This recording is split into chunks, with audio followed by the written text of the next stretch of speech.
오미크론과 함께 보내는 설 명절 불안하고 힘드시죠? 여러분의 불안함을 YTN 라디오와 서울시가 함께 해결해드립니다. 지금 단문 50원, 장문 100원의 이용료가 부과되는 샵 0945로 오미크론, 코로나에 대한 질문을 보내주세요. 전문의들이 여러분의 고민을 직접 상담해드립니다. 질문 보내주신 분들 중 몇 분을 선정해 커피 쿠폰을 보내드립니다. 여러분, 새해 복 많이 받으세요. 네, 서울시와 YTN 라디오가 함께하는 오미크론 확산 알아야 지킨다. 코 안심 생방송으로 함께하고 계신데요. 유튜브에서 YTN 라디오 검색하셔서 보이는 라디오로 함께 보면서 해주셔도 좋겠습니다.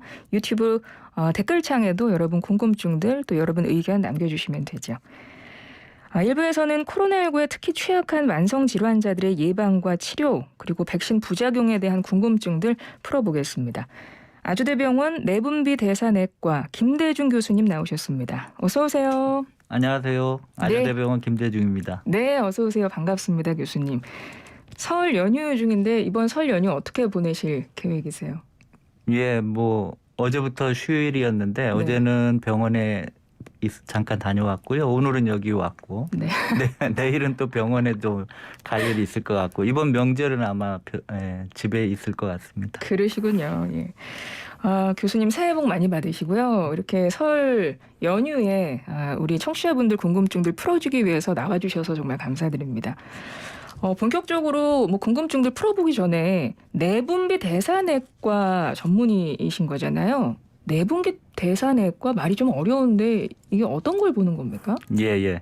내분비라고 하는 게 이제 호르몬을 얘기하는 거예요. 그래서 우리 몸에서 일정한 대사를 조절하는 여러 가지 호르몬에 많이 생기거나 부족해지거나 하는 질환들인데 대표적으로 당뇨병, 갑상선 질환 이런 걸 진료하는 과입니다. 예. 그러시군요. 예. 자, 오미크론 변이 바이러스가 확산세를 보이고 있어요. 그래서 많은 분들이 사실 불안함이 점점 커지는 것 같고 거기에 더불어서 궁금증도 많으신 것 같아가지고 오늘 교수님과 함께 좀 자세히 알아보겠습니다. 고령이거나 특히 만성질환 갖고 있는 분들이 이 코로나19에 특히 취약하다고 하던데 그거는 왜 그런 건가요? 면역력이 약해서 그런 걸까요? 예, 그렇습니다. 이 바이러스가 항상 이제 우리가 몸에서 병이 생기는 거는 병원체, 예를 들면 바이러스나 박테리아와 그다음에 숙주, 우리 몸의 싸움인데 그 중에서도 이제 우리 몸의 면역력이 얼마나 뛰어나느냐에 따라서 병이 생기기도 하고 안 생기기도 하는 그런 것인데 이 코로나 바이러스가 아주 독특하게 이 숙주, 우리 몸의 면역력이 좋을 때 굉장히 잘 견뎌낼 수 있고 또 그렇지 않으면 이제 잘 병이 생기는 건데 그런 면역력도 중요하지만 나이가 굉장히 중요하다고 그래요. 그게 굉장히 독특한 특징인데 지금까지 이제 우리가 2년을 경험했잖아요. 네. 2년 경험하는 동안에 누가 위중증이 되고 누가 사망에 이르렀는지 그렇게 심각하게 발전했는지 보니까 무엇보다도 가장 큰 위험 요인이 바로 나이였다는 거예요. 예, 그래서 나이는 사실은 면역력하고도 상당히 연관되어 있는 부분이 있어서 고령, 특히나 80세 이상 또는 70세 이상 이런 고령층이 굉장히 위험할 수 있는 건데 또 이런 분들은 당연히 여러 가지 질환, 만성질환을 또 가지고 있기 때문에 나이와 기저질환이 만나면 굉장히 심각한 문제를 일으킬 수 있다. 이렇게 설명하고 있습니다. 그렇군요. 그래서 특히 우리 고령이신 어르신들한테 저희가 코로나19 특히 많이 조심하셔야 된다는 이야기를 많이 드리는데 그런 이유가 있었군요. 그런데 이제 고령이시면서 만성질환을 갖고 계신 분 당연히 특히 조심하셔야 되는데 그렇게 고령이지 않지만 사실 만성질환 갖고 있는 분들이 계시잖아요. 그러니까 아마 이런 분들도 특히 코로나19에 취약하지 않을까 싶은데 만성질환 중에서도 어떤 질환을 가진 분들이 특히 더 조심을 해야 될까요? 그런 것도 있을까요? 제가 이제 이 코로나에 관심을 갖게 된 이유이기도 한데 제가 앞서도 얘기했지만 제가 당뇨병 환자를 진료한다고 말씀을 드렸잖아요. 네. 대개 이제 당뇨병 환자가 40대, 50대 이렇게 젊은 분들도 있지만 대부분 당뇨병 환자들이 60을 넘고 70, 80, 90 이렇게 되신 분들 되게 많거든요. 근데 이제 아까 나이가 가장 중요한 위험 요인이라고 그랬는데 예를 들면 80대 이상이면 80세가 넘으면 치명률이 초반에는 거의 20% 나왔었어요. 그러니까 코로나에 걸리면 얼마나 돌아가시다 이런 얘기인데 10명 중에 2명이 돌아가셨단 말이에요. 네, 지금 굉장히 치명률이 낮아졌다고 하는데도 80세 이상 같은 경우는 14%거든요. 우리나라 통계로. 그만큼 위험한 거예요. 근데 70대는 4%, 60대는 1% 이렇게 얘기를 하고 있어요. 돌아가실 확률이. 네네. 근데 이제 60대인데 당뇨병을 가지고 있다. 그러면 위험이 한 3배쯤 올라가는 거예요. 그러니까 1% 치명률인데 3% 치명률을 가지고 있다. 이렇게 이해하시면 되겠고 우리나라에서 최근에 정부에서 질병관리청에서 1월 초에 발표한 자료를 보니까 어떤 분이 돌아가셨는지 기저질환을 뭘 갖고 있었는지를 조사해 보니까 가장 많은 것이 심장질환이었다고 그래요. 아, 심장질환이요. 예를 들면 심부전을 가지고 있다든지 과거에 심근경색을 앓아서 그걸로 치료하고 있다든지 뭐 이런 심장질환이 가장 많았고 두 번째로 많은 게 앞서 얘기한 것처럼 당뇨병. 당뇨병 중에서도 또 굉장히 이제 비만을 동반한 당뇨병 이런 분들이 상당히 위험성을 올렸다고 그러고 그 외에도 뭐 만성 신장이 나쁜 분, 폐가 나쁘셨던 분, 그 다음에 뭐 치매가 있는 분, 뭐 파킨슨병이 있는 분, 뭐 이런 여러 가지 만성 질환을 가지고 있었던 분들은 보통의 그 건강하신 분에 비해서는 위험도가 뭐 2배, 많게는 뭐 5배, 10배까지도 올라가는 거죠. 예. 그렇군요. 그러니까 만성 질환이 있는 분들 중에도 특히 어떤 질환을 가진 분들이 이제 조심하셔야 되는지 여쭤봤는데 일단은 고령층이신 분들은 무조건 조심을 하시는 게 좋겠고 그리고 조금 더 연세가 이제 앞으로 올라와도 거기에 뭐 만성 질환이 있으면 더 그만큼 치명률이 높아진다고 하시니까 그 중에서도 심장 질환, 당뇨병, 뭐 신장, 폐 쪽에 만성 질환이 있으신 분들은 특히 더 조심하셔야 된다는 말씀을 해주셨어요. 그런데 그렇다면 이렇게 좀 더 코로나19에 취약하신 분들은 그렇다면 어떻게 좀 조심을 하셔야 되나 싶을 때 가장 먼저 생각하는 건 솔직히 백신 접종이거든요. 그런데 또 만성 질환이 있어서 백신 접종을 안 하시는 분들도 계시는 것 같아요. 오히려 이렇게 백신을 맞으면 안 되는 만성 질환이 따로 있기는 한가요? 예, 답부터 말씀드리면 예. 사실은 백신을 맞으면 안 되는 만성 질환은 없다. 아, 예, 오히려 예. 아까 얘기한 것처럼 만성 질환을 가지고 계신 분이 훨씬 더 위중증이 잘 되고 치명률도 높기 때문에 오히려 만성 질환을 가진 분들은 더욱더 백신을 맞아야 하는 고위험군에 분류되는 거죠. 예, 그래서 기억해 보시면 작년 2월부터 백신 접종이 시작될 때 제일 먼저 나이가 많은 분들부터 맞기 시작을 했고 굉장히 고위험군이라고 생각하는 뭐 요양병원이라든지 집단 거주시설 뭐 이런 데에서부터 맞기 시작했잖아요. 그게 다 그런 굉장히 위험한 걸리면 위험한 분들을 먼저 접종 대상자로 삼았던 이유도 그런 만성 질환자들이 그렇지 않은 건강한 분보다는 훨씬 위험하기 때문에 먼저 백신을 맞도록 했던 거고. 예. 네네. 그러니까 만성 질환자분들도 코로나19에 특히 취약하기 때문에 백신 접종을 해야 된다는 생각은 가지고 계실 것 같은데 아마 좀 주저하시는 이유 중에 하나는 혹시나 부작용이 있지 않을까. 그러니까 더더군다나 나는 건강한 건 아니고 만성 질환을 갖고 있기 때문에 특히 더 부작용이 있으면 어떡하지? 그래서 걱정들을 하시는 것 같거든요. 혹시 만성 질환자들의 백신 부작용이 어떻게 뭐 학계에 보고된 것이 있거나 뭐 그런 것도 있나요? 만성 질환자이고 또 이제 연세도 드셨고 이런 게 이제 항상 걱정되는 분류인 것 같아요. 이런 네. 분들이.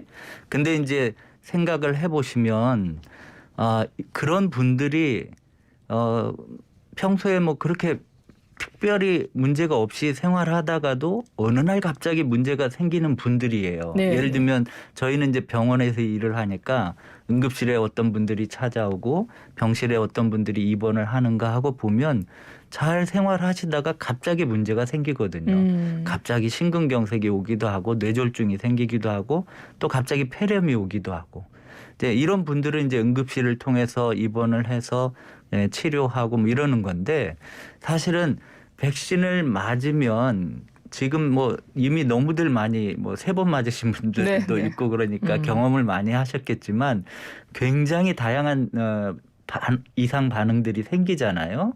근데 이제 그런 상황들이 왔을 때 조금은 취약한 분들인 것 같아요.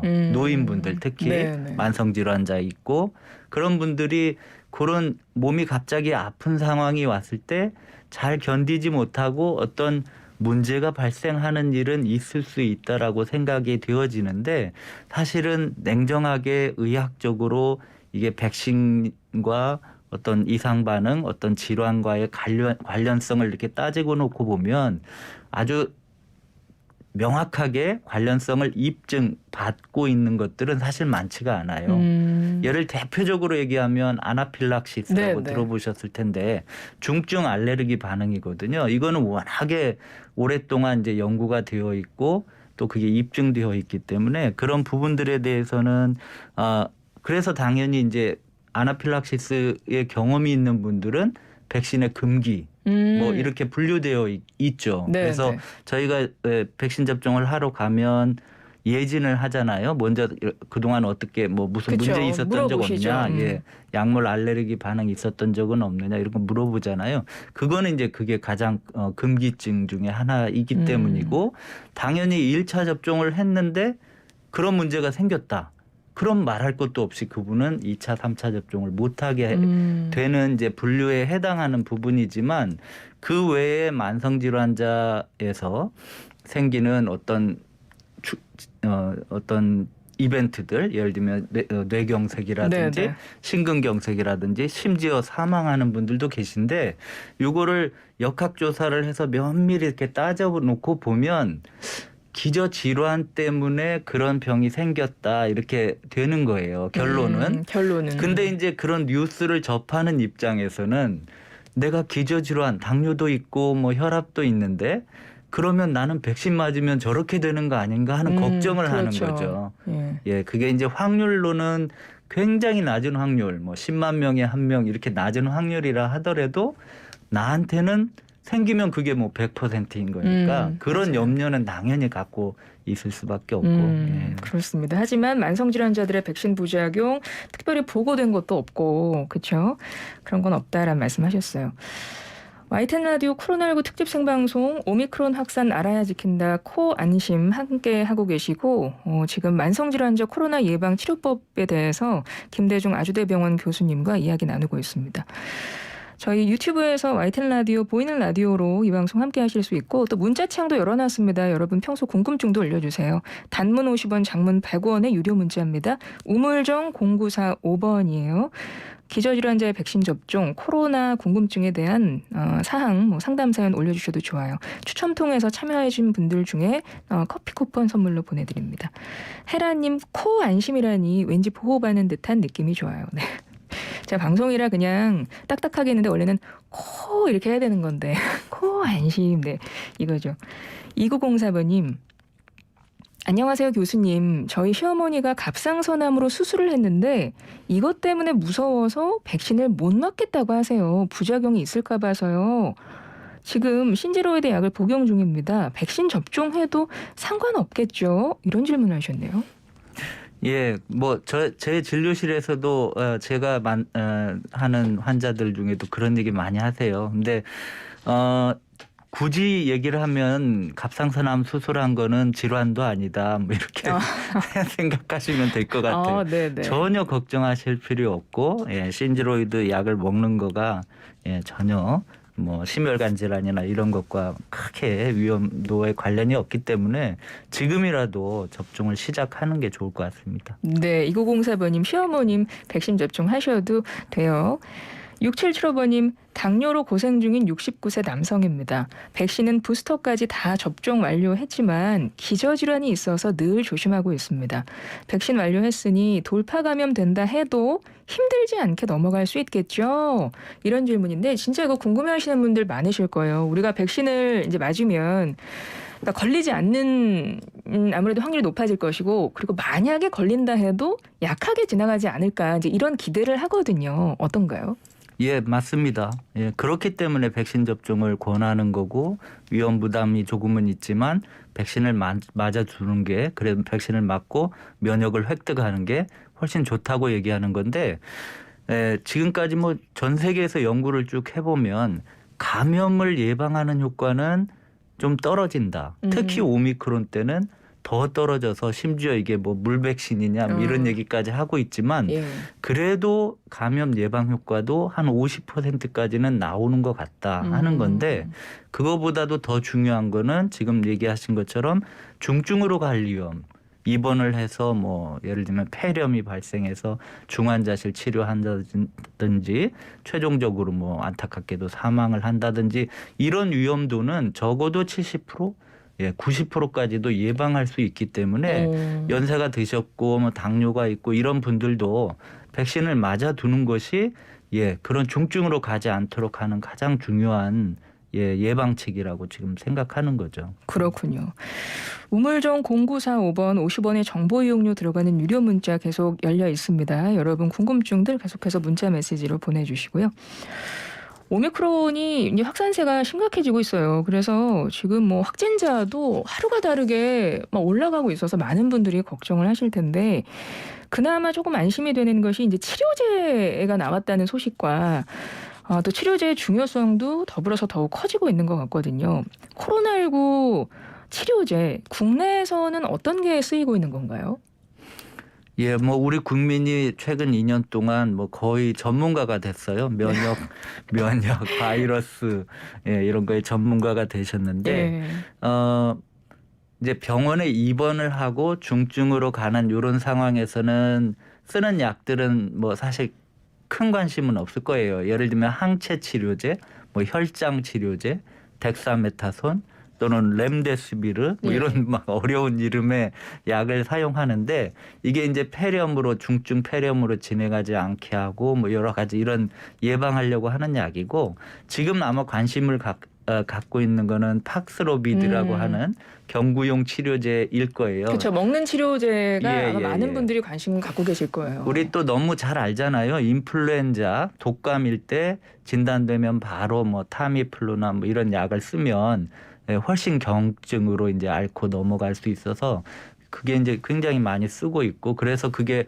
독감의 치명률을 또 많이 낮춰주고 그러잖아요. 그러니까 그런 것처럼 지금 코로나에도 팍스로비드라는 경구 치료제가 나와서 지금 우리나라도 쓰고 있고 그 약을 쓰게 되면 중증으로 발전하지 않도록 예방하는 그런 효과를 기대하고 지금 사용하고 있는데 생각보다는 조금 뭐라고 할까요? 약을 쓸 때 이제 점검해봐야 할 것들이 많아서 우리 이제 뭐 그런 치료를 담당하는 의사 선생님들도 막 공부를 굉장히 열심히 하고 있고 뭘 주의해야 되는지 뭐 이런 걸 따지면서 지금 사용을 시작했죠. 약의 효과나 안전성이나 이런 거는 아주 급하게 지금 시작한 단계이기 때문에 사용해 보면서 조금 상황을 더 지켜봐야지 알 것 같습니다. 지금 뭐 이것저것 다 따지면서 이제 치료제도 처방을 하실 것 같은데 먹는 치료제의 경우 그렇다면 어떤 질환이 있으신 분들은 그 먹는 치료제를 쓰지 못하는 경우도 있나요? 예, 지금 그 허가 사항을 읽어보면 만성 신장 질환, 그러니까 콩팥이 나쁜 분, 물론 그것도 이제 정도에 따라서 다르겠는데 어느 정도 심하게 신장 기능이 좀 떨어져 있다. 이런 경우는 약을 사용하지 못한다 이렇게 돼 있고 또 간이 나쁜 분들, 뭐 간경변이 있다든지 이런 분들도 사용하지 못한다 이렇게 돼 있어요. 근데 대부분의 사람은 뭐 거기에 해당되는 건 아닐 텐데 일반 사람들에게서도 한 가지 주의해야 될 거는 사용하고 있는 약물들, 만성질환이나 여러 가지 질환으로 매일매일 먹고 있는 약이 있을 텐데 이 팍스로비드라는 약과 지금 먹고 있는 약물 간의 약물 상호작용 이 충돌의 위험이 있는 약의 리스트가 있거든요. 네. 이런 거에 해당하는 경우는 이제 주의를 해야 되고 때로는 아예 이제 팍스로비드를 먹을 수가 없는 부작용이 생길 위험이 있기 때문에 뭐 이런 것들이 좀 있습니다. 그렇군요. 그러니까 혹시 약을 복용하시는 분들이라면 반드시 무슨 약을 먹는지를 다 확인을 하고 하셔야 되겠군요. 먹는 치료제 같은 경우에. 그리고 이런 이야기도 또 많이 합니다. 이게 백신을 맞아도 오미크론에 걸리는데 이거 꼭 맞아야 되나? 요즘 흔히 이제 돌파 감염 이야기가 많이 나와서 말이죠. 이런 질문들 많던데 이런 질문에 어떻게 답변해 주시겠어요? 반쯤은 맞는 얘기고 반쯤은 틀린 얘기인데 생각을 해보면 지금 나와 있는 백신도 그렇고 백신 예를 들어봅시다. 처음에 재작년에 중국의 우한 지역에서 처음 이제 발생을 시작했다고 그러잖아요. 그 당시에 나왔던 그런 유전자 정보를 가지고 여러 회사들이 백신을 만들기 시작했어요. 근데 이 바이러스라는 것이 시간이 지나면 지날수록 막 돌연변이가 생긴다고 그러잖아요. 네. 그래서 알파, 베타, 델타, 뭐 지금 오미크론 뭐 이렇게까지 갔는데 알파, 베타, 델타까지만 해도 그때 만들었던 백신이 그 유전자 정보가 상당히 유사했기 때문에 효과가 아주 꽤 나온다 이렇게 되는 건데 오미크론만 해도 최근에 유행하고 있는 델타와는 굉장히 많이 다른가 봐요. 네. 유전적인 정보가. 그래서 우리 몸에 바이러스가 침투하는 방식도 달라졌고 여러 가지가 다르다 보니까 우리 몸이 이런 겁니다. 예를 들면 과거에 작년 재작년에 코로나에 걸렸다가 이제 회복되신 분조차도 이 오미크론 바이러스가 들어왔는데 이걸 코로나 바이러스로 인식을 못하는 겁니다. 그러니까 새로운 바이러스인 거예요. 어떻게 보면. 그러다 보니까 재감염도 생기고 백신을 2번, 3번 맞으신 분도 돌파 감염도 생기고 뭐 이런 것 때문에 지금 오미크론 시대에는 기존의 백신이 의미가 없는 건 아니냐 뭐 이런 얘기를 하는 건데 앞서도 잠깐 말씀드렸지만 감염을 예방하는 효과는 많이 떨어질 수 있지만 중증화로 가는 확률은 그래도 여전히 효과가 있기 때문에 사용을 할 수밖에 없는 거죠. 네, 잘 들었습니다. 또 궁금증 잠시 후에 계속 여쭤보기로 하고 잠깐 인터뷰가 준비되어 있습니다. 설을 맞아서 애청자 여러분이 반가워하실 분이에요. 우리 교수님도 반가워하실 것 같은데 만나보겠습니다. 가수 추가열 씨 전화로 연결돼 있어요. 안녕하세요. 여보세요? 네, 여보세요? 네네, 새해 복 많이 받으세요. 네, 새해 복 많이 받으세요. 추가열 씨 반갑습니다. 네, 반갑습니다. 우선 축하드릴 일이 있던데 음악 저작권협회 회장으로 당선되셨다고. 이게 작년 12월 14일에 선거가 있었고요. 네. 거기에서 이렇게 선출이 됐습니다. 네, 감사합니다. 예, 우리 회장님 축하드립니다. 2022년 진짜 기분 좋게 시작하셨네요. 예, 또 네. 기분 좋은 것도 있지만 네. 또 워낙 중측이다 보니 또 책임감도 많이 느끼고 있습니다. 그러시군요. 근데 그나저나 이게 코로나가 너무 오래되고 있어가지고요. 요즘에 네, 맞습니다. 그러니까요. 겨울 축제나 예. 특히 공연 같은 것들 명절 맞아서 원래는 굉장히 좀 많이들 진행들을 하시는데 좀처럼 찾아볼 수가 없어요. 예, 아무래도 뭐 코로나도 그렇지만 어떠한 국가적인 위기가 있거나 그렇게 되면 가수들의 활동이 아무래도 가장 위축이 되긴 하거든요. 예. 근데 이번에 코로나로 인해서 거의 2년이 넘게 저를 포함한 가수분들의 행사 공연 이런 것들이 거의 없다 보니까 사실 생활고에 많이 힘든 분들도 많고 저는 그게 좀 안타까운 것 같습니다. 그렇죠. 특히 요즘에 오미크론 때문에 확산세가 더 커지면서 공연도 행사도 줄줄이 취소되고 네. 있다고 하던데 네네. 네, 코로나 시대에 보내면서 아무래도 가장 힘든 점은 공연을 할 수 없다는 부분인가 봐요. 공연할 수 없는 것도 있고 예. 일단 그 가수의 입장이 아니라 이렇게 그냥 보통 생활하는 생활인으로서 보자면 운신의 폭이 너무 없어지는 예를 들면 실내에서 운동을 한다거나 또 바깥에서 이제 외식 문화도 거의 없어졌잖아요. 네. 일반적인 우리의 생활 패턴에 많이 이렇게 좀 바뀌는 것 같아요. 그래서 그런 부분들이 불편을 넘어서 이제 조금씩 익숙해야 되는 건가 이런 생각 때문에 조금 언제쯤 끝날 수 있을까 그런 걱정도 많이 앞서고 있는 요즘입니다. 그러니까요. 우리 추가열 씨 같은 경우는 정말 많은 분들이 추가열 씨 노래를 들으면서 위로받고 힘을 내고 그렇게 되는데 네. 그런 자리가 많이 없어져가지고 좀 많이 안타까우실 것 같고 그건 저희도 마찬가지입니다. 예, 저희도 맞아요. 마찬가지여서. 그럼요. 예. 맞습니다. 그래도 이제 비대면 공연이라는 거로 해서 또 이렇게 좀 다른 모습으로 이제 공연 문화가 조금 새로워지려고 하다가도 또 그 자체도 조금 이렇게 줄어들기도 하는데 어쨌든 그 가수분들의 본업인 노래를 통해서 힘든 우리 국민 여러분들을 위로할 수 있는 날이 빨리 왔으면 좋겠습니다. 네, 저도 바라겠습니다. 아마 이 방송 듣고 계시는 청취자분들도 그러실 것 같고요. 추가열 씨 노래로 좀 청취자분들에게 힘을 드리고 싶은데 잠시 후에 저희가 네. 이제 1부 끝나면서 노래를 전해드릴 텐데 어떤 노래 추천해 주시겠어요? 예, 사실 뭐 제 노래 중에서 뭐 행복해요나 희망이나 이런 노래들이 저희 긍정적인 노래이긴 한데요.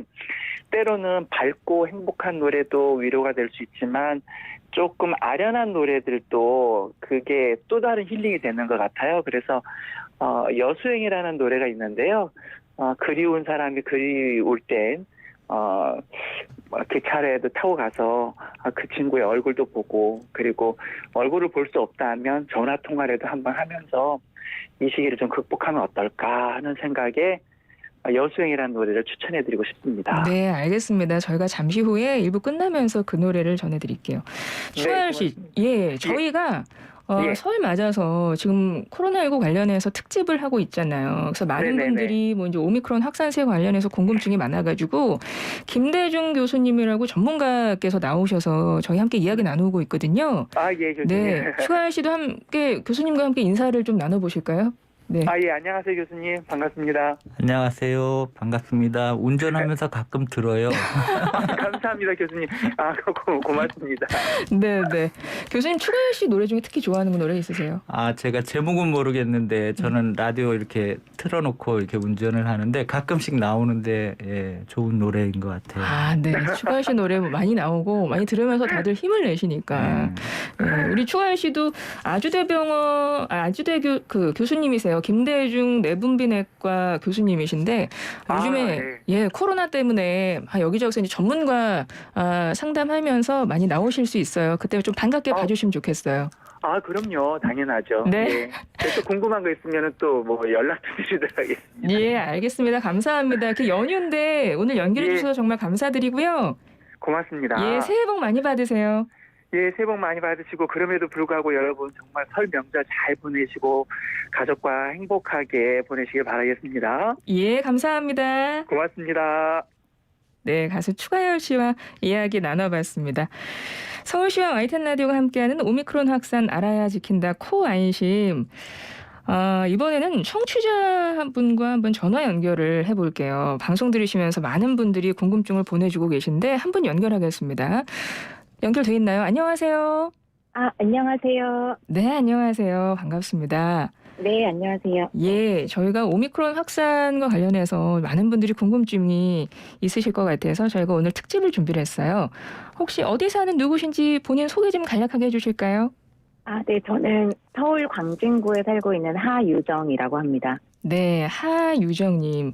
설 연휴 어떻게 보내고 계세요? 그냥 아이들과 집에서 조용히 지내고 있습니다. 그렇죠. 요즘에 이번 설도 작년과 마찬가지로 많은 분들이 밖에 잘 못 나가셔가지고 좀 답답하게 보내실 것 같은데 집에서 가족과 좀 오순도순 잘 보내시길 바라고 저희 옆에 김대중 아주대 교수님 나오셨어요. 함께 인사를 좀 나눠보실까요? 네, 교수님 안녕하십니까? 안녕하세요. 네, 반갑습니다. 네, 우리 교수님께 혹시 궁금증이 있으시면 질문 좀 해주실까요? 네, 저는 질문이 두 가지가 있는데요.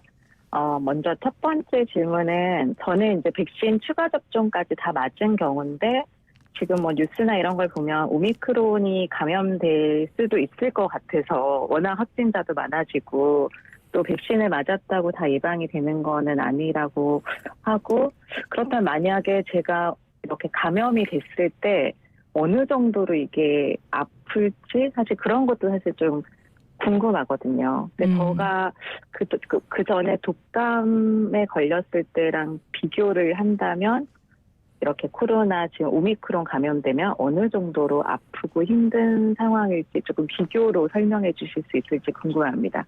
예, 교수님. 예. 그 오미크론이 그 과거 델타나 그 전에 코로나에 비해서는 훨씬 더 약해진 거 아니냐 이런 얘기를 하잖아요. 네. 흔히 지금 정부가 발표한 대로라면 상기도 감염, 일반적인 그냥 감기, 심한 독감 이런 느낌으로 아마 앓게 될 것 같아요.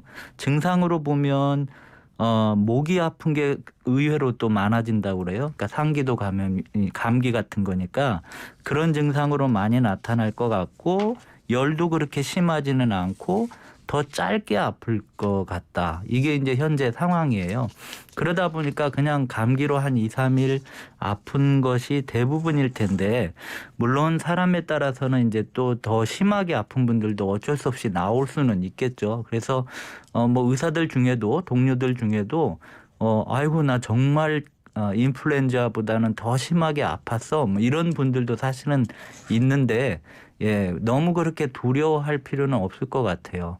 예, 우리가 2년 동안 경험했던 코로나 바이러스보다는 훨씬 약하게 지나갈 가능성이 있는데 다만 안타깝게도 전파력은 한 서너 배 더 세기 때문에 한번 걸리면 막 주변 사람들이 한꺼번에 쫙 다 예, 감기를 앓고 지나가는 스타일로 이렇게 갈 가능성은 있습니다.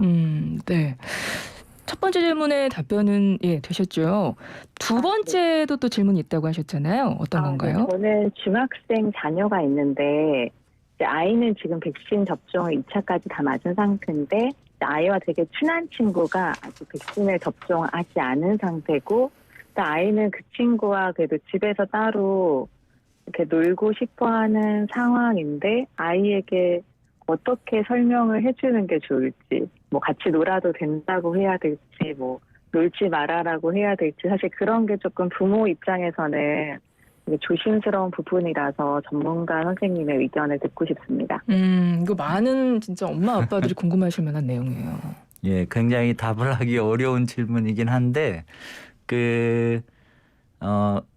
가족끼리조차도 지금 오미크론 상황에서는 전파력이 워낙 세다 보니까 가능하면 마스크를 하고 집안 같은 경우는 이제 자주 환기를 해라 뭐 이런 얘기를 하잖아요. 어쩔 수 없는 것 같아요. 예, 그런 대비를 하는 게 일단 최선일 것 같고 뭐라고 얘기를 해야 될까요? 뭐 사실 그러니까 우리가 이제 백신 접종을 하지 않은 사람을 막 무슨 죄인 취급하고 무슨 바이러스를 전파하는 무슨 뭐처럼 여기지 말아라 이런 얘기를 하잖아요. 네. 예, 그런데 이제 그런 그런 경우라도 아이가 자기가 최선을 다해서 어쨌든 자기는 백신을 맞지는 못했지만 그래도 예방 조치를 열심히 하는 그런 아이라면 같이 어울리는 거가 뭐 크게 문제는 없지 않을까 생각을 해봅니다. 네, 잘 들었습니다. 감사합니다. 예, 우리 청취자님 오늘 참여해 주셔서 감사드립니다. 예, 네. 이 방송 이따 2부에도 이어질 거고 설 연휴 내내 YTN 라디오 들으시면 또 자세히 들을 수 있으니까 함께해 주시고요. 오늘 참여해 주셔서 고맙습니다. 네, 감사합니다. 예, 잘 들었습니다. 2436번님은 아나필락시스 기저질환자입니다. 아직까지 1차 접종 못했어요. 두렵네요. 오미크론용 예방 백신은 괜찮을까요? 이렇게 질문하셨네요. 아나필락시스도 사실은 종류가 있죠. 어떤 약물에 대한 아나필락시스였느냐 뭐 이런 것도 사실 중요하고 아나필락시스 심한 정도가 또 어떠냐라고 하는 부분들도 고려 대상은 될 것 같은데 기존에 지금 우리가 쓰고 있는 mRNA 백신이라고 하는 거에 대한 그거에 해당한 아나필락시스가 아니라면 조심스럽게 주사를 맞으면서 관찰하는 것도 가능할 것 같고요. 새로운 백신이 이제 또 나올 거기 때문에 노바백스 백신 같은 이런 백신을 시도하는 것도 가능할 것 같습니다. 예, 감사합니다. 오늘 함께해 주신 분 아주대병원 내분비대사내과 김대중 교수님이었습니다. 고맙습니다. 네, 감사합니다. 예. 서울시와 YTN 라디오가 함께하는 오미크론 확산 알아야 지킨다 코안심. 잠시 후 2부에서 또 상담 계속 이어가겠습니다. 여수행은요. 잠시 후 2부에서 끝곡으로 보내드릴게요. 박규빈입니다.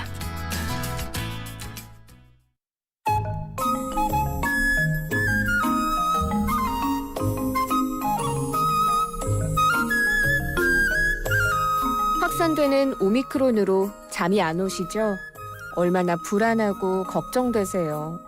서울시와 YTN 라디오가 여러분의 코 안심을 위해 코로나19 특집 생방송 오미크론 확산 알아야 지킨다. 코 안심을 함께하고 있습니다. 지금 단문 50원, 장문 100원의 이용료가 부과되는 샵 0945로 오미크론, 코로나에 관한 질문을 보내주세요. 명의분들이 여러분의 몸과 마음의 고민을 직접 상담해 드립니다. 질문 보내주신 분들 중 몇 분을 선정해 커피 쿠폰을 드립니다. 지금 바로 문자 주세요.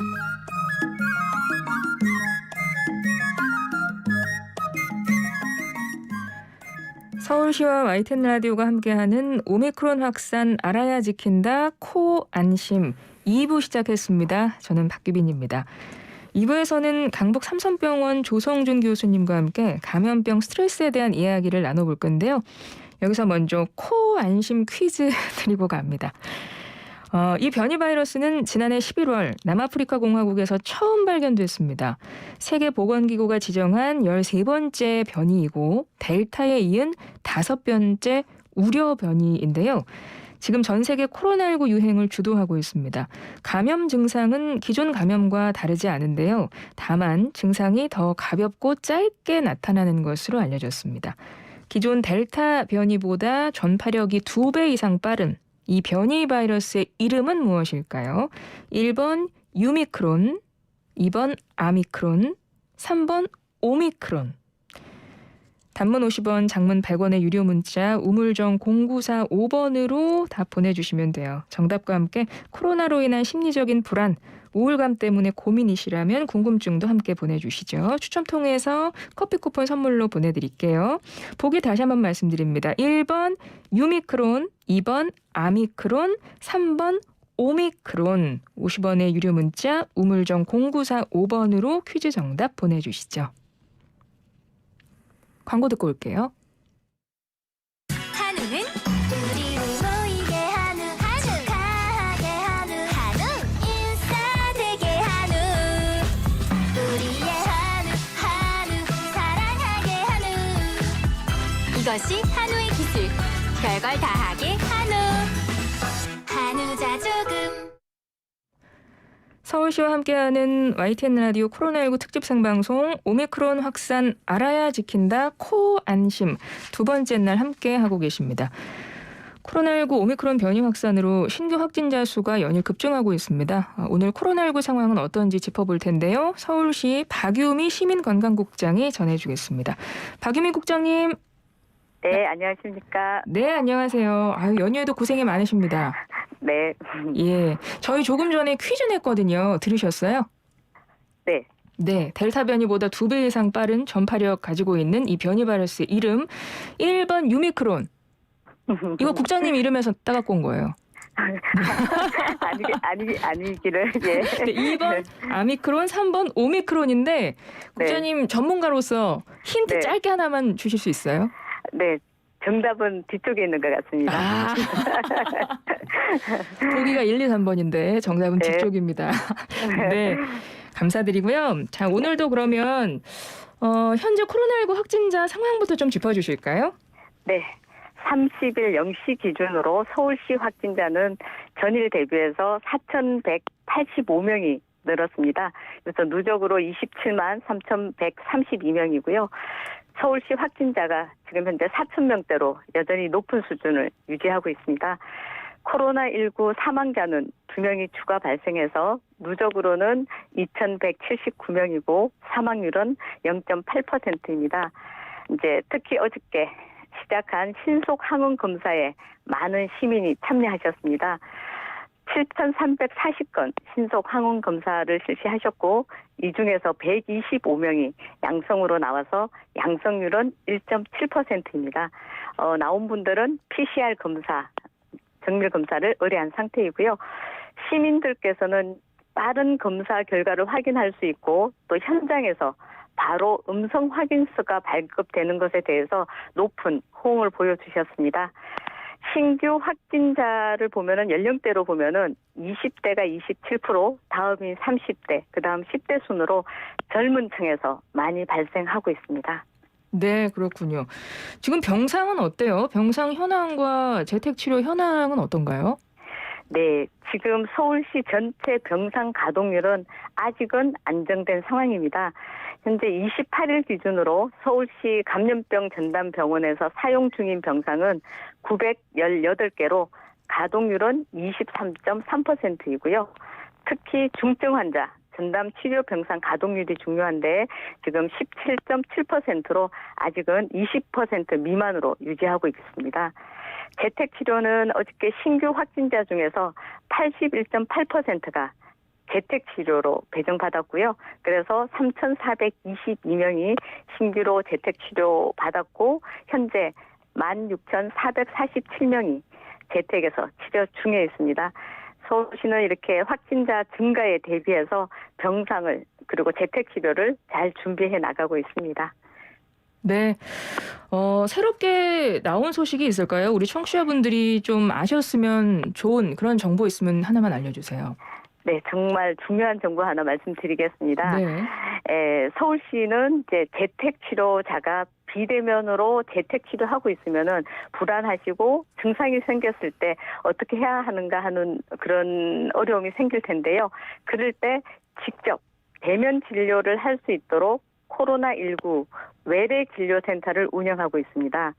현재 13개소를 운영하고 있고 2월 11일까지 19개, 2월 말까지는 25개 이상을 확보할 예정입니다. 특히 이제 재택 치료자는 여기에 가시면은 내과 진료를 받으실 수 있는데 직접 대면 진료를 받으십니다. 그래서 여기에 대해서는 우리 서울시 홈페이지에서 운영 시간 확인하시고 직접 전화로 예약하시면은 서비스를 받으실 수 있고요. 여기 가서 내과 진료, 엑스레이 검사, 약 처방 등을 받으실 수 있습니다. 특히 여기 외래진료센터까지 이동하실 때는 이제 보건소에 구급차를 요청하거나 방역 택시를 요청해서 가실 수도 있고요. 본인 차량으로도 이용하실 수 있습니다.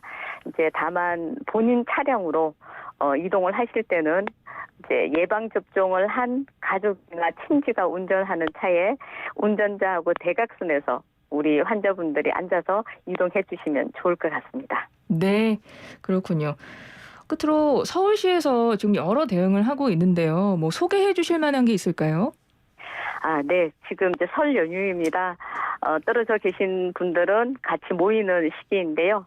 부모님이 요양병원이나 요양시설에 계시는 경우에 코로나19로 인해 지금 오랜 기간 가족과 떨어져 있어서 가족이 많이 그리우실 것 같습니다. 그렇지만 코로나 시기라고 해서 무조건 면회가 안 되는 건 아닙니다. 설 이제 특별 방역의 일환으로 2월 6일까지 요양병원과 요양시설은 임종 등 긴박한 경우를 제외하고는 접촉 면회는 안 되지만 비접촉 면회는 하실 수가 있습니다. 안타깝게도 직접 손으로 만지는 접촉 면회는 안 되지만 사전 예약하시면은 유리창 사이로 얼굴을 보고 그다음 전화로 면회하실 수 있습니다. 어르신들께서 면역력이 약하기 때문에 면회하실 때는 가족의 안전과 우리 어르신들을 위해서 방역수칙을 지켜주시면 더욱 좋으실 것 같습니다. 네, 그렇군요. 잘 들었습니다. 박유미 국장님, 어떻게 연휴 내내 계속 출근하십니까? 네, 그렇습니다. 설 연휴에도 쉬지 못하고 우리 서울 시민을 위해서 함께해 주시는 박유미 시민건강국장님, 앞으로도 좀 애써주시길 부탁드리고 국장님도 건강 해치지 않도록 좀 몸 관리 잘 하시길 바라고요. 네, 감사합니다. 네, 새해 복 많이 받으세요. 감사합니다. 고맙습니다. 예, 서울시 박유미 시민건강국장과 함께했습니다.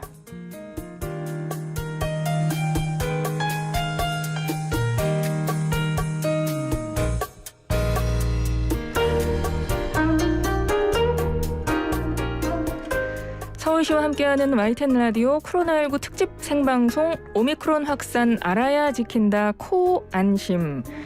여러분의 상담, 사연, 문자 기다리고 있습니다. 우물정 0945번으로 보내주시면 돼요. 샵 0945, 단문 50원, 장문 100원의 유료 문자입니다.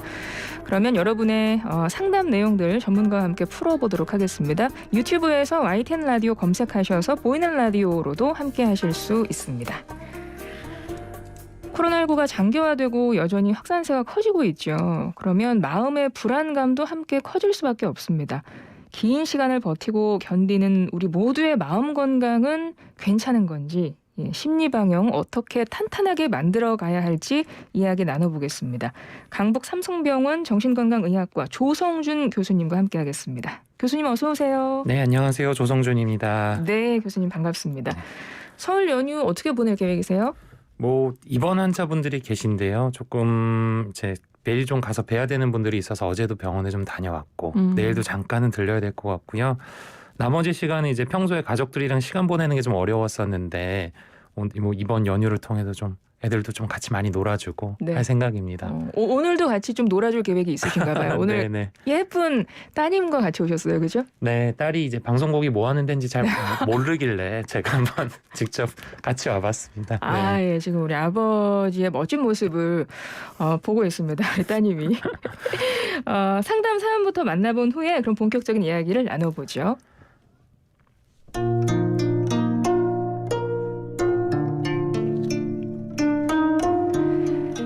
제겐 올해 중학교 2학년이 된 딸아이가 있습니다. 막내라서 아이 아빠도 저도 큰아이보다 더 신경이 쓰이고 예뻐하죠. 그런데도 딸아이가 코로나19가 한창이던 지난해부터 강박증이 심해졌어요. 평소에도 청결에 대한 집착이 있어서 자주 씻는 편이었는데요. 지난해 봄에 저희 동네에 코로나 확진자가 발생했다는 뉴스를 접하고는 불안해하면서 피부가 헐 정도로 손 씻기를 반복합니다. 마스크를 꼭 쓰고 사람들 많이 모이는 장소에 가지 않으면 괜찮다고 아무리 설명을 해줘도 불안한지 손 씻기를 멈추지를 않습니다. 코로나에 걸릴까 봐 외출도 거의 못하고 있습니다. 코로나19가 생긴 후로 가족 4식구가 외식을 한 번도 가본 적이 없어요. 딸아이가 가지 않겠다고 울고불고 하는 통에 갈 수가 없었죠. 등교 수업을 할 때도 학교에 가지 않겠다고 해서 늘 아침마다 아이와 씨름했고요. 샤워를 한두 시간씩 하고 30분에 한 번씩은 손을 씻는 딸아이.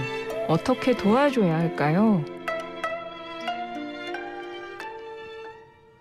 네, 상담 사연을 읽어드렸는데요. 교수님 사연 어떻게 들으셨어요? 뭐 가족들이 답답하고 어떻게 해야 될지도 모르고 계속 이게 사실 이렇게 힘들어하는 사람이 한 명 있으면 가족들이 같이 힘들거든요. 그래서 그렇죠. 그 짐을 같이 떠안고 있는 그 힘듦, 무게감이 저한테도 이렇게 느껴지는 것 같네요.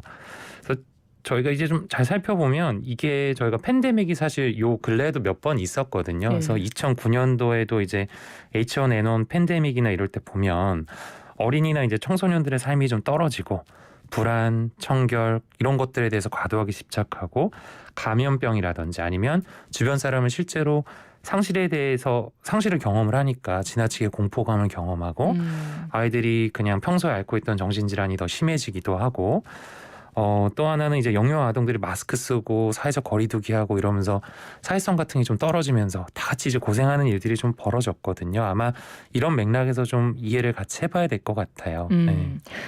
방금 그 사연에서는 네. 이제 중학교 2학년 된 딸아이가 걱정돼서 사연을 보내주신 건데 이게 지나치게 손을 씻는다, 약간 강박이 생겼다 이런 사연이었어요. 이게 어떻게 감염병 스트레스 때문에도 이럴 수 있나요? 그럴 수 있죠. 저희가 이제 보통 강박증이라고 하는 거는 호전과 악화가 반복이 돼요. 그러니까 계속 강박증이 점점 심해지는 게 아니라 전반적으로 스트레스가 좀 적고 컨디션이 괜찮을 때는 강박증이 좀 완화됐다가 또 스트레스를 받고 안 좋고 뭐 외부적인 요인 아니면 몸이 힘들어도 갑자기 어느 날 확 악화가 되기도 하거든요. 요즘 같은 상황이 특히 이제 내용 자체도 청결과 관련된 내용이라든지 뭐 감염과 관련된 이런 공포심이 충분히 유발할 수 있죠. 악화 요인이 될 수 있습니다. 그렇군요. 그러면 이렇게 일상생활과 주변 사람들과의 관계에 영향을 줄 정도로 벌써 또 우리 부모님이 아이를 보면서 막 걱정을 하고 계시잖아요. 그러니까 이 정도로 청결 강박이 심각하다고 하면 이런 경우 좀 치료가 필요할까요? 치료 필요할 것 같아요. 어. 이 친구 같은 경우는 사실은 저희가 좀 근데 생각해봐야 되는 게 저희가 강박증 치료는 보통 두 가지거든요. 그러니까 약물 치료하고 인지행동 치료라고 해가지고요. 병에 대해서 알려주고 교육을 하는 거예요. 그래서 이럴 때 불안할 때는 다른 대처법들을 알려주는 거죠. 그러니까 손을 과도하게 피부가 벗겨질 때까지 씻게 해주는 게 아니라 다른 방법을 찾아주는 건데요. 여기서 해볼 수 있는 거는 가족들은 저는 부모님이 여기에 신경을 써주시는 게 좋을 것 같은데 이 손 씻는 행동을 못하게 하려고 하다 보면 점점 더 악화되기가 쉬울 거예요. 예를 들면 우리를 괴롭게 하는 생각들이 있을 때 그 생각 하지 말아야지 하면서 계속 그 생각하고 있잖아요. 맞죠. 예. 똑같아요. 그러니까 이 친구가 손을 얼만큼 씻느냐에 초점을 두는 게 아니라 외의 시간에 뭘 하는지 스트레스 조절을 어떻게 하고 있는지 하루에 손은 조금 씻더라도 아이가 즐겁게 생활하고 있는지 밥은 잘 먹는지 친구들이랑 잘 지내는지 교과 활동은 어떻게 하고 있는지 이런 것들에 대해서 점점 더 관심을 갖고 지내다 보면 이제 손 씻는 거에 의한 괴로움 자체가 이제 괴로운 시간 정도 다 조금 줄어들기 시작할 겁니다. 그래서 부모님이 이제 신경을 쓰셔야 되는 거는 이 친구가 손을 덜 씻게 하는 게 아니라 예. 다른 생활을 잘 돌아가게 하는 거. 그러다 보면 자연적으로 손 씻는 것도 덜 하게 될 거다. 근데 네. 다른 생활로 자연스럽게 돌아가게 하는 거라고 하셨는데 그게 좀 도움이 된다. 근데 지금 코로나기 때문에 사실 친구를 만나고 싶어도 못 만나는 게 사실이고 그리고 뭐 뉴스를 봐도 그렇고 뭐 인터넷 기사를 검색해봐도 그렇고 다 사실은 걱정스러운 내용들밖에 없거든요. 그러니까 그래서 뭔가 다른 거를 더 이제 하게끔 하고 싶어도 분위기 자체가 좀 형성이 안 되면 그건 어쩔 수 없지 않아요? 그렇기는 한데요. 그러니까 뭐 저희가 이거는 코로나 시작할 때부터 저희 대한신경정신의학회에서도 계속 강조했던 건데 뉴스나 이런 거는 정해진 시간에 정확한 뉴스만 보게. 네, 조금 아까 이제 박유미 국장님 이렇게 브리핑 되게 잘해주셨잖아요. 네네. 핵심적인 내용 다 들어있잖아요. 저희가 오늘 내일 살아가는데 이 정도 정보면 충분하거든요. 하루 종일 그 뭐 코로나 뉴스 틀어놓고 불안해하고 이제 이러고 있느니 그거는 필요한 정보는 딱 찾아보고 나머지는 일상생활에 도움이 되는 뭐 즐거움을 줄 수 있는 정보는 정확하게 정해진 시간만 접하고 나머지 시간은 즐거움을 찾을 수 있게 해주는 게 중요할 것 같습니다. 그렇군요. 지금 우리 사연의 그 학생은 사실은 뭐 손 씻기, 청결 강박이라고 했어요. 그러면 이게 이제 감염병 스트레스 중에 하나라고 한다면 이거 말고 또 어떤 증상들을 보일 수도 있나요? 뭐 많이 있죠. 그러니까 화병처럼 막 가슴 답답하다고 하시는 분들도 있고요. 그냥 불안해서 힘들다, 공황장애, 뭐 수면장애, 섭식장애, 굉장히 예민해서 대인관계 문제 생긴다. 너무 여러 가지들 뭐 증상으로 이제 저희 외래에 오신다거나 아니면 외래에서 기존에 치료받고 계시던 환자분들이 더 악화되는 증상들을 보이신다거나 이런 다양한 모습으로 이제 진료실에서 뵙게 되어 있습니다. 그렇군요. 네. 이 감염병 스트레스를 건강하게 대처하려면 어떤 방법들을 우리가 생활 속에서 실천하면 될지 이제 잠시 후에 또 이제 제가 여쭤볼 텐데 그전에 저희가 청취자분을 한번 전화 연결을 해봤습니다. 그래서 이 청취자분과 또 어떤 질문이 있는지 좀 그 질문에 대한 답변을 하고 넘어가도록 할게요. 네.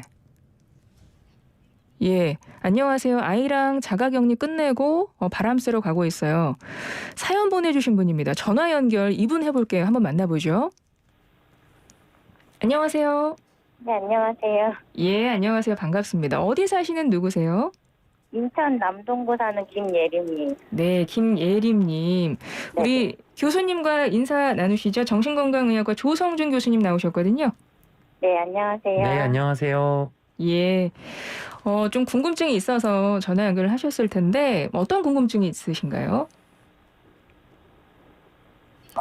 코로나 때문에 좀 스트레스가 많아가지고 애기한테도 화를 내고 막 하니까. 혹시 자가격리를 하셨었어요?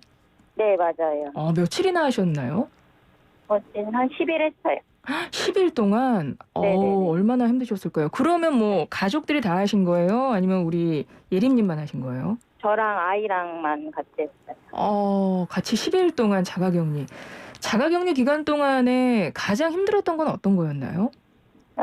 애가 밖에 못 나가니까 이제 애 때문에 이제 화도 잘 안 냈는데 이제 화도 나고 이제 좀 정신적으로 조금 힘들더라고요. 그렇죠. 아이도 많이 힘들어하죠.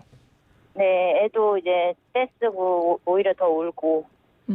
아이가 몇 살인가요? 6살이에요. 6살이면 너무 어린데. 네. 아유, 10일 동안 집에서 못 나갔으니까 얼마나 많이 힘들었을까요? 그러니까 격리 기간 네. 중에 막 떼쓰고 울고 그랬을 것 같은데 너무나 엄마 네. 입장에서 너무나 힘드셨을 것 같아요. 네. 우리 이 교수님께 한번 여쭤볼게요. 선생님, 이럴 때 아이가 뭐 격리 기간 중에 떼쓰고 많이 울고 막 이럴 때 어떻게 엄마가 해줄 수 있을까요? 사실은 아이한테 일단 아무리 6살 정도면 그래도 대화가 가능하거든요. 상황에 대해서 설명을 잘해주는 게 좀 필요할 것 같아요. 아이한테 그래도 정해진 자원 안에서 이해를 시켜줘야 되는 게 일단 필요할 것 같고, 그래야 아이가 직접 더 참여하고, 뭐 아이는 뭐 체력도 약하고 이해력도 딸리고 이제 그러긴 하지만 그래도 같이 동참할 수 있게 하는 게 필요할 것 같고요. 그러니까 이해시키고 동참시키는 게 이제 1번일 것 같고, 그 다음에는 그 안에서 격리되어 있는 생활 속에서도 뭔가의 리듬이나 규칙은 갖고 계시는 게 중요합니다. 저희가 어차피 열흘 동안 뭐 밖에 못 나가니까 그냥 밤낮 없이 생활하고 그냥 리듬 다 깨져 있고 이러면 더 힘들어요. 그 안에서 뭐 일정 시간은 육체적인 움직임을 갖기 위해서도 노력하셔야 되고, 끼니가 되면 밥도 잘 챙겨 먹어야 되고, 밤낮 그런 일주기 리듬을 지키는 것도 굉장히 중요하다고 볼 수 있고요. 그렇군요.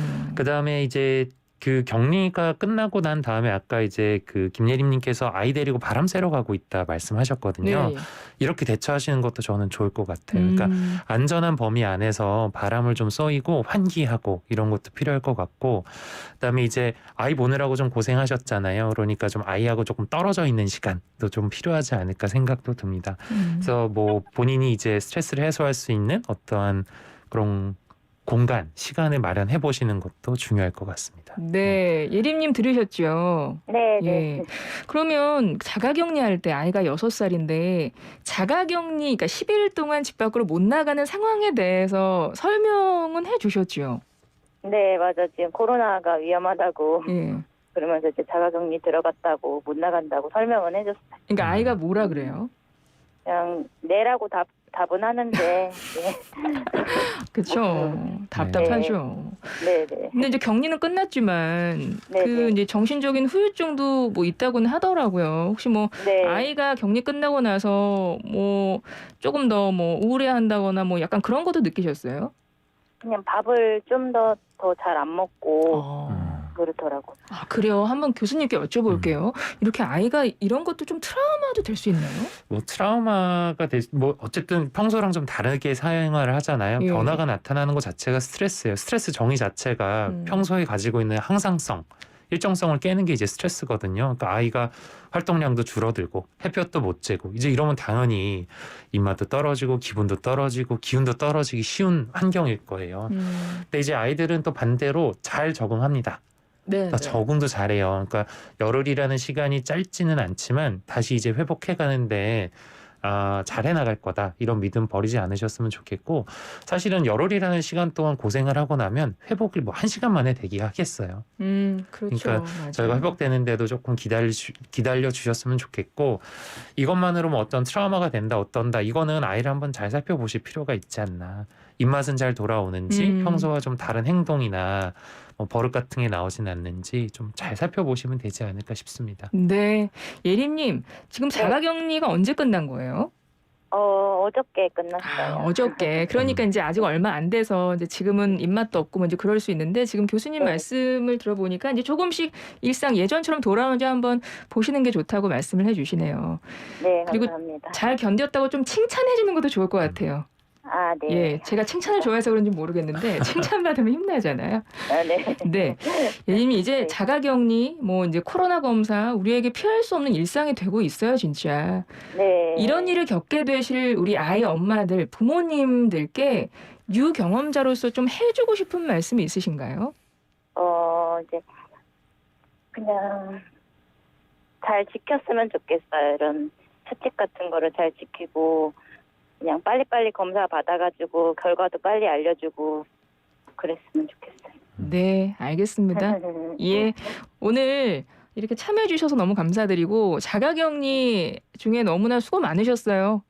네, 감사합니다. 예, 고맙습니다. 네. 새해 복 많이 받으세요. 네, 새해 복 많이 받으세요. 예, 감사합니다. 우리 청취자분 한 분 연결을 했었어요. 진짜 자가격리 너무 힘드실 거예요. 예. 2575번님, 안녕하세요. 병원 실습생으로 일하고 있어요. 간혹 병원에 오시는 분들 중에 코로나19 델타 바이러스 감염되신 후에 치료하고 회복된 분들이 오시는데 오미크론 같은 변이에 더 이상 걸릴 일 없다면서 마스크 착용 안 하는 분들이 있습니다. 예, 이러시는데 교수님 뭐 한마디 해주실 수 있을까요? 절대 안 됩니다. 아까 그래서 네, 변이가 네. 조금 다르게 많이 나타나가지고 감염 경로나 이런 것도 다 다르다고 일부에서 이제 설명 들으셨잖아요. 맞아요. 그러니까 절대 있어서는 안 되는 일이고요. 그 다음에 이게 본인만을 위한 거는 아니에요. 이타심을 갖고 행동을 해야지 타인들을 위하는 마음이 있지 않으면 사회가 지금 버텨내기 어려운 수준까지 와 있는 것 같아요. 맞아요. 우리 2575번님 병원 실습생으로 일하고 계신다고 했는데 우리 2575번님도 그렇고 특히 우리 교수님도 그렇고 우리 연휴에도 현장에서 애써주시는 의료진분들 정말 고생이 많으십니다. 정말 모든 분들께 감사하다는 말씀 전하고 싶습니다. 이어서 또 전화가 연결이 되어 있습니다. 이분도 우울하신데 이분은 이제 확진자. 이게 코로나 기간 동안 확 살이 쪄가지고 우울하신 분이에요. 이런 분들도 진짜 많으실 거거든요. 연결해보죠. 여보세요? 여보세요? 네, 안녕하세요. 안녕하세요. 네, 어디 사시는 누구신지 자기소개 간략하게 해주실까요? 서울 대방동에 사는 김순아라고 합니다. 네, 김순아님. 우리 교수님과 인사 나누시겠어요? 안녕하세요. 네, 안녕하세요, 김순아님. 네. 확 쪄가지고 우울하시다고. 그러니까요. 코로나로 인해서 이렇게 밖에서 원래 운동 좋아했는데 많이 못 나가고 네. 그렇게 했더니 먹는 거는 그냥 계속 끊임없이 먹고 했더니 확진자가 됐더라고요. 네. 사실 얼마나 확 찌셨는지 여쭤봐도 돼요? 여자들은 또 남자보다 찌는 게 더 급속도로 찌는 것 같더라고요. 네. 한 4, 5kg가 그냥 확 찌더라고요. 맞아요. 근데 저도 특히- 그렇거든요, 사실. 네, 특히 이제 먹고 많이 움직이지 않았더니 이렇게 배 중부전선 이쪽이 많이 쪄가지고 그래가지고서 안 되겠더라고요. 그래가지고서는 이렇게 보니까 집에 이제 한쪽에 예. 놀고 이렇게 먼지 쌓여있던 훌라후프를 그래서 좀 돌리기 시작했어요. 그러니까 어떻게 효과가 좀 있던가요? 효과가 좀 있던데요. 그래요. 오. 네. 그래도 이제 조금씩 이제 희망이 보이시겠어요. 희망이 보여야죠. 많은 분들 진짜 공감하실 텐데 제가 교수님께 좀 여쭤볼게요. 네. 이렇게 확진자가 됐다고 해서 살이 이제 찐 사람이 됐다고 해서 막 먹을 거 끊고 막 다이어트하면 사실 사람이 기분은 더 다운되잖아요. 우울하고. 네네. 이럴 때 어떻게 해요? 안 우울해질 수 있는 방법 있을까요? 다이어트 하면서? 근데 사실 지금 김순아님께서 말씀하신 거에 다 답이 다 들어있어요. 원래 그래요? 김순아님 무슨 운동 좋아하셨었어요? 저 걷는 거하고 이렇게 뭐 높은 산은 아니어도 좀 등산하는 거 좋아하고 이렇게 그런 거 좋아했어요. 그러니까 뭐 사실은 운동하시다가 이제 뭐 먹는 거는 그대로인데 운동은 네. 이제 운동이라는 요소들을 걷어내니까 수입은 비슷한데 지출은 이제 적으니까 이제 재산이 쌓인 거죠. 지금 중부전선에 이제 재산을 쌓아두신 건데 사실 거기 또 아까 뭐라고 말씀하셨냐면 한쪽에 나와뒀던 홀라후프를 하기 시작을 했더니 조금 효과가 있는 것 네네. 같다 말씀하셨거든요. 이 안에서도 안전하게 할 수 있는 운동들을 새롭게 찾아내는 게 되게 중요할 것 같고 그다음에 이제 또 아까 이제 말씀 주신 것 중에 하나가 그 식사 문제 말씀하셨잖아요. 네, 그러니까 막 안 먹으면서 하는 다이어트는 사실 좀 올바르지 않거든요. 다이어트라고 하고 체중 조절하는 거는 내가 오늘 할 수 있는 거, 내일 할 수 있는 거, 이번 주에 할 수 있는 거를 떠올리면 100% 실패해요. 다음 달에도 할 수 있는 거, 3개월에도 할 수 있는 거, 6개월 뒤에도 할 수 있는 거. 건강하게 저희가 체중 조절을 할 필요가 있거든요. 삼시세끼를 먹어야 되고요. 필요하면 간식도 먹어야 되고. 다이어트를 하려면 아이러니한 거는 배가 고프면 안 됩니다. 그렇죠. 네, 삼시세끼를 먹고 두 번의 간식을 균형 잡히게 먹으면서 그 식사량 자체를 조금씩 줄이는 거는 저희가 할 수 있는데 굶어버리면 폭식하기가 되게 쉽거든요. 그래서 그런 폭식도 좀 예방하고 건강하게 저희가 앞으로도 계속 지속적으로 오래 할 수 있는 방법도 찾으셨으면 좋겠고 그다음에 김순아님 그 걷는 거나 등산 같은 건 이제 여러 사람이 막 이렇게 우르르 몰려다니는 게 아니면은 조금 날 풀리면 좀 하셔도 되지 않을까 싶은데요. 안전하게 수칙 지키시면서. 네, 등산은 요즘 네. 추워서 조금 안 하고 있지만 걷는 거는 네네. 이렇게 아파트 주변에 이렇게 그 근린공원이 있어요. 네네. 그래서 사람 없을 때 마스크 쓰고 사사사사삭 막 걷거든요. 그래도 우리 김순아님은 되게 잘하시는 것 네, 같아요. 잘하시는 것 같고요. 그다음에 이제 또 그런 보고들이 되게 많아요. 이제 우울감에 이게 막 너무 극심한 우울감이 아니고 경도나 중증 정도의 우울감에는 운동이 도움이 된다는 보고가 굉장히 많아요. 그러니까 거의 약물만큼 중요하다, 효과가 있다. 근데 그 운동의 강도는 약간의 유산소 운동이라든지 땀이 날 정도의 근력 운동이면 더욱더 도움이 된다. 이런 보고들이 많거든요. 그래서 김순아님 지금 말씀 주신 그런 내용들은 제가 봤을 때 충분히 아직 4, 5kg면은 저희가 절대 포기할 때가 아닙니다. 그렇죠. 네. 김순아님 지금 잘하고 계신다는 말씀이고 특히 이제 운동이나 여행하시는 거 좋아하는 분들 뭐 이럴 때 더 우울한 기분이 있을 수도 있는데 이 우울한 기분이 우울증으로 가지 않게 하기 위해서 예방 수칙들을 조금 더 알려주신다면요, 교수님. 아까 이제 말씀드린 것처럼 그런 것들이 중요해요. 그러니까 몸을 쓰는 게 어느 정도 유지되는 것도 중요하고 아까도 잠깐 언급했지만 생활 리듬이 지켜지고 있느냐 아니냐가 사실 코로나 여기서는 굉장히 중요한 이유 중에 하나가 뭐냐 하면 위협받은 게 너무 많거든요. 기본적으로 돌아가던 게 안 되는 게 너무 많아요. 근데 우리가 예전이랑 똑같은 방식으로 하진 못하더라도 운동도 실내에서 안전하게 한다든지 뭐 식습관도 약간씩 더 건강하게 먹는다든지 면역력을 챙긴다든지 이런 식으로 약간씩 변형해서 저희가 원래 가지고 있던 방법 그 내용하고는 다르더라도 우리의 리듬감을 창조하고 만들고 지켜나가고 이럴 수 있는 방법들은 이제 꽤 많이 공유되고 있고 찾아보면 이제 또 많이 나오거든요. 그래서 본인들 삶을 하루하루 좀 잘 지키실 수 있으면 좋겠습니다. 네, 김순아님도 좀 도움이 되셨을 것 같아요. 교수님 말씀이. 네. 예. 그리고 많이 됐어요. 네, 확진자여서 우울하다고 하셨는데 사실 많은 분들이 공감하실 거고 사실은 저도 좀 쪘거든요. 근데 이제 이럴 때 나만 찐 게 아니다라는 그것도 상당히 위로가 돼요. 예, 많은 분들이 다 확진자이기 때문에 우리 다 같이 힘내서 일상의 리듬을 회복하는 이제 그런 기회를 좀 가지면 좋겠네요. 네. 예, 오늘 참여해 주셔서 감사합니다. 신나는 음악도 많이 틀어주세요. 예. 음악 들으면서 할게요. 예, 고맙습니다. 새해 복 많이 네, 받으세요. 감사합니다. 새해 복 많이 받으세요. 예. 예, 김순아님이랑 연결을 해봤어요. 많은 분들이 공감할 만한 사연이었죠. 7598번님, 임신 8주 차입니다. 아이를 갖고 나서 보니까 백신 맞기도 겁이 나고요. 사람 만나는 것도 피하고 있어요. 밖에 나가는 것도 가능하면 줄이고요. 임신 우울증 말로만 들었는데 제가 겪고 있는 것 같아요. 아이한테 제 감정이 안 좋은 영향이 될까 봐 겁도 나는데 뭘 해도 기분 전환이 안 됩니다. 저 어떻게 해야 하나요? 이런 문자를 주셨어요. 뭘 해도 기분 전환이 안 된다. 근데 아까 보면 못하고 있는 게 너무 많다고 하셨거든요. 그러니까 뭘 해도 기분 전환이 안 되는 게 아니라 포기하고 계신 게 이미 너무 많은 걸 수도 있어요. 그러니까 이것도 안 하고 저것도 안 하고 안전하게 외출해서 안전하게 그러니까 운동하고 예를 들면 걷기 같은 것들은 사실 지금 안전하게 할 수 있거든요. 네. 그리고 임산부들 생각해보면 코로나라는 요소만 딱 빼고 생각해보면 저희도 뭐 첫째, 둘째 가졌을 때 와이프 많이 걷게 하고 같이 운동하고 좋은 얘기 많이 듣고 그 안에서 또 맛있는 거 먹으려고 하고 지켜나가려고 했던 것들 많거든요. 너무 불안해하지 마시고요. 기본적인 것들을 지켜가는 선 안에서는 하셔도 된다. 뭘 해도 우울하다의 그 뭘에 포기하고 계신 게 이미 너무 많은 것 같다. 너무 그러실 필요는 없을 것 같다. 내가 포기하고 있는 게 뭔지를 한번 되짚어보셔도 좋겠어요. 네네. 2384번님 택시기사입니다. 손님들이 탑승을 하면 대화를 조금씩 줄여주시면 고마울 것 같아요. 기사들은 대부분 나이가 많아서 위험하거든요. 하루하루 무섭습니다. 이런 문자 주셨고요.